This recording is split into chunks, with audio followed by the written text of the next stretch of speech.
ஆமாண்ணா.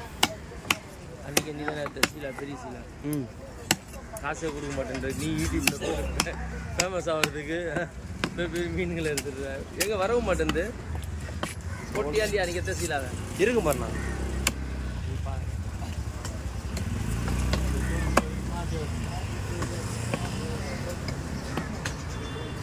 சனா தனியாக இருக்குது சனா இருக்கு